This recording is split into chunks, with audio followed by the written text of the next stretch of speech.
All right, so you've just gotten your blood work back. You're scanning through this long list of words and numbers, and then one of them just jumps out at you. Creatinine. Today, we're going to decode exactly what that number on your lab report is really trying to tell you.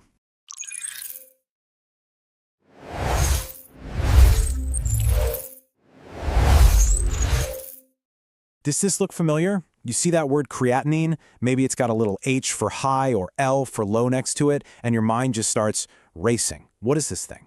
Well, long story short, it's one of the key clues doctors use to check up on one of your most vital organs, your kidneys.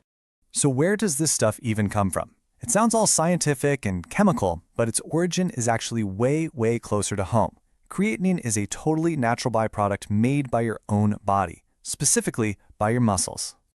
Okay, so here's the simple definition. Creatinine is just a waste product. Every day, as your muscles do their thing, working, repairing themselves, they naturally break down a little and release creatinine into your bloodstream.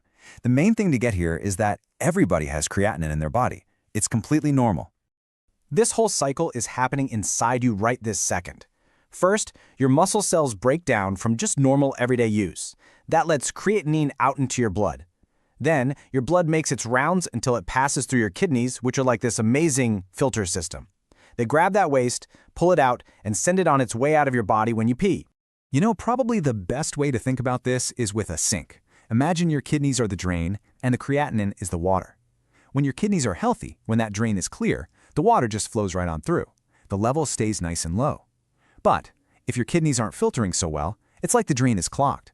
The creatinine can't get out, and the level in your blood starts to back up and rise. That's why a high creatinine number can be a red flag for kidney trouble. So what's a normal number anyway? Well, on most lab reports, you're going to see a range somewhere around 0.6 to 1.3. But, and this is super important, that normal range is not the whole story. Before you get hung up on that one number, you have to know it's not a perfect measurement. Right, because even though creatinine is a really important tool, it's not this one-size-fits-all marker for your kidney health. The real story is, a bit more complicated, and that's exactly what we need to get into next. And hey, don't just take my word for it. This quote from a nephrologist that's a kidney specialist pretty much says it all. It's one of the best tools we have for sure, but it is absolutely not perfect. It always needs context. So the big question is, what makes it so imperfect? Well, it turns out there are a few key things that have nothing to do with your kidneys that can make that number go up or down. Okay, the single biggest factor is muscle mass. I mean, it just makes sense, right? Since creatine comes from your muscles, the more muscle you have, the more creatine you're going to make. Think about a huge bodybuilder compared to, say, a really lean marathon runner. That bodybuilder could have a high creatine level that's totally fine for them just because they have more muscle. Their kidneys could be working perfectly. And there's other stuff that can nudge the number too, often just for a little while. Some medications can affect it, so can taking creatine supplements. That's Creatinine with an N, the stuff you take for muscle building. Not the same thing. Even just being dehydrated can make your blood more concentrated and cause a temporary spike. Oh, and eating a giant steak right before your test?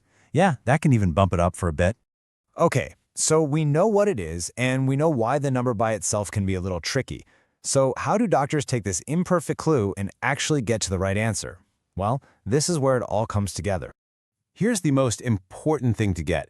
Your creatinine level isn't the final answer. Think of it more like a clue. It's just one important piece of data that gets plugged into a much bigger picture of your health. And that bigger picture? It usually involves another one of those acronyms you see on your lab report, eGFR. That stands for Estimated Glomerular Filtration Rate, which is really just a fancy way of saying it's a much better calculation of how well your kidneys are actually filtering your blood. So how do they get that eGFR number? They take your creatinine level and they plug it into a formula that also looks at other things, like your age.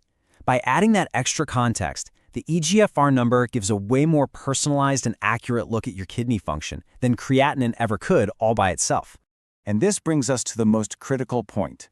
You really can't just look at your numbers, go on Google, and figure it out for yourself. As we've seen, there are just too many variables in play. You absolutely need a doctor's expert opinion, because they're the ones trained to see the whole puzzle, not just that one piece. So, after all this, the next time you see that creatinine number, what's the most important takeaway? It is not a test score. It is not a reason to freak out. The most important thing to remember is that it's simply the start of a conversation with your doctor. It's a valuable piece of info that helps you both get a better handle on your overall health.